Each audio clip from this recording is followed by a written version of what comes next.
مستيات بيتنا مستيات بيتنا نحكينا مثل إرتران من صغراء استفعل عليه صحفات تنقص مسلتاتن قال محتساتن حيزا بذكريات كبر أب إن ترادوت تقرب مدبيان سلام كما يتوعلو كبرات تخاتلتنا نزي أبز قربا أوان استولده بوليتيكات صمدو زمرحو زلو أكلات هزبي مس هزبي نايم الرخاب سرحن سلام نمسفان دلدل مرب أب مخفاتن عمام تقيتهم يسرحو خمزلو يحبر اللو نزب زملكات أبز سومنزي دوتشا فيلا مالت ريد جرمن مدب أمحرنيا أغايش عديما زقربتو حدا سفيح نايم بهال مدب نيرو أقداسو إلنا سلزا حسبنا خاا كنزاربلو مريسنا لنا እቶም አጋይሽ ተንተንት ፖለቲካ ቀርና አፍሪካ ክኢላታት ሕግን ወኪል ሬድዮ ደቸቬለ መደብ ቋንቋ አምሓርኛ ካብ መቐደንም ነይሮም ርክብ ፌደራላዊ መንግስቲ ኢትዮጵያን መንግስቲ ኤርትራን ኣብ ዝሸሕከረሉ እዋን ገለ ምስ ሕወሓትን ናይ ኤርትራ ስርዓትን ቅርበት ዘለዎም አካላት ፈጢርናዮ ዝብልዎ ህዝቢ ምስ ህዝቢ ናይ ምርኻብ ስራሕ ኣብ ደባት ኤርትራን ኢትዮጵያን ይረአሎ ሃገራዊ ምርጫ ቦርድ ኢትዮጵያ ካብ ፖለቲካዊ ሰልፊ ኢትዮጵያ ንዝሰረዞ ውድብ ሕወሓት ዝመርሕ ዘሎ ዶክተር ደብረጽዮን ገብረ ሚካኤል ኣብ ዝቐረበ እዋን ኣብ ዝተኸብረ ናይ ስውኣት ዕለት ተረኺቡ ኣብ ዘስምዖ መደረ ነቲ ኣብ ደባት ኤርትራን ኢትዮጵያን ማለት ኣብ ደባት ትግራይን ኤርትራን ዝኸይድ ዘሎ ርክብ ህዝቢ ምስ ህዝቢ ከም ዝድግፍ ገሊጹ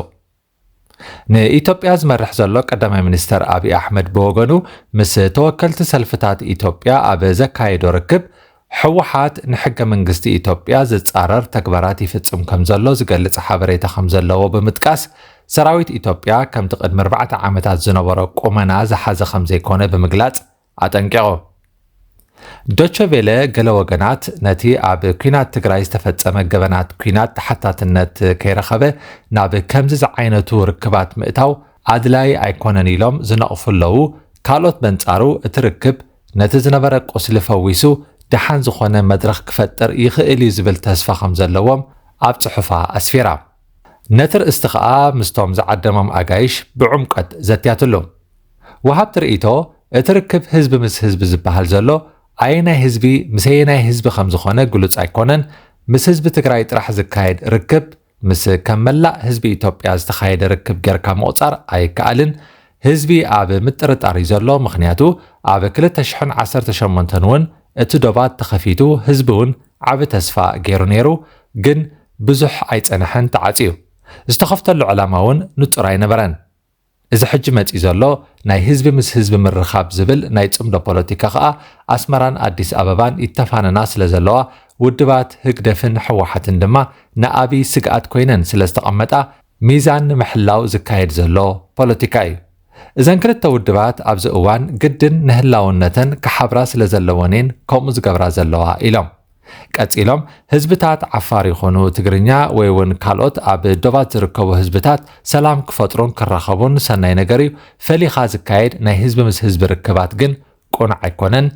اتحجز تقاملو زلو نايت أمدون نه هزب مس هزب زبل أسمات كا نتبدحري زلو بوليتيكا كما مخولن نتكبراتهم سلاماوين ممساليو كبلو تزاريبام ኣብዚ እዋን ፌደራላዊ መንግስቲ ኢትዮጵያ ርእይቶ ዘይሃበሉ ኣብ ደባት ትግራይን ኤርትራን ጽምብላት ይካየዱለው ወሃብቲ ርእይቶ እቲ ህዝቢ ምስ ህዝቢ ዝካየድ ርክባት ከም ሓሳብ ጽቡቕ እኳ እንተኾነ እቲ ጉዳይ ግን ኣብዚ እዋን ካብ ትሕቲ ቁፅፅር መንግስቲ ኢትዮጵያ ወጻኢ እዩ ዝኸይድ ዘሎ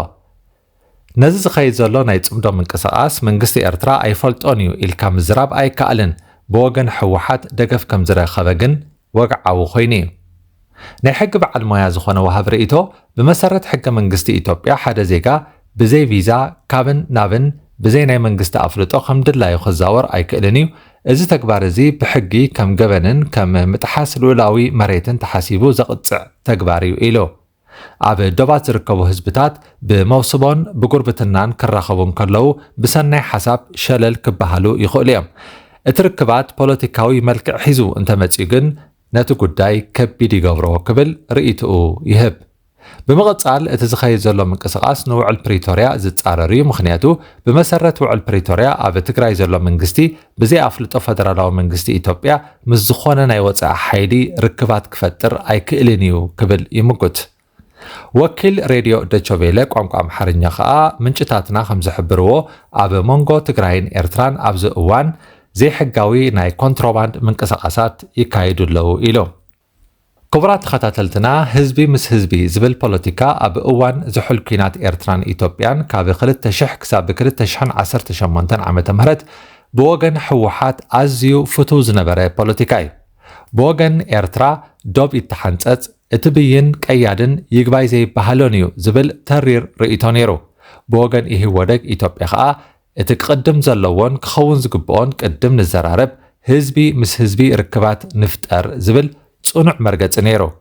ወያነ ንማእከላይ መንግስቲ ኢትዮጵያ ተቆጻጺሩሉ ኣብ ዝነበረሉ እዋን ተቃወምቲ ኤርትራ ክሰርሕሉ ዝደልዮም ዝነበረ ፖለቲካውን ርክብ ህዝቢ ምስ ህዝቢ ምድንፋዕ ነይሩ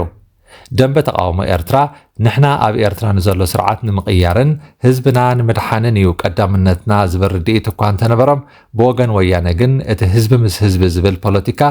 ልዕሊ ኩሉ ዝጥቀስ ፖለቲካ ከም ዝኾነ እዩ ዝንገሮም ነይሩ ሎሚ ህግደፍ ኣብ 2025 ዓመተ ምህረት ነቲ ወያነ ንነዊሕ ዓመታት ዝደልዮ ዝነበረ ፖለቲካ ተቐቢልዎ ኣሎ ካብዚ ሓሊፉ ጽምዶ ሰላማዊ እንተኾይኑ ብዛዕባ ሰላም ጥራሕ ክሰብኽ ምተገብአ ዝብሉ ወገናት ኣለዉ ምኽንያቱ ጽምዶ ንሰላም ህዝብታት ጠቓምን ኣንጻር ኩናት ከም ዝኾነን በቶም ዝመርሕዎ ፕሮፓጋንዳዊ ስራሕ ክስራሕ እንከሎ ኣብ ልዕሊ ሰልፊ ብልጽግና ሰፍ ዘይብል ፈኸራን ምጉብዕ በዓን እዩ ዘቕርብ ጽምዶ ንኣብይ ኣሕመድ ብምውራድ ንሰልፊ ብልጽግና ክጠፋእ ኣለዎ እናበለ እዩ ዝምድር ካብዚ ሓሊፉ ከዓ ንሰልፊ ሕወሓት ይውድስ ንማእከላይ መንግስቲ ነጺሉ ምስ ክልላዊ መንግስቲ ዝምድና ክፈጥር ይጽዕር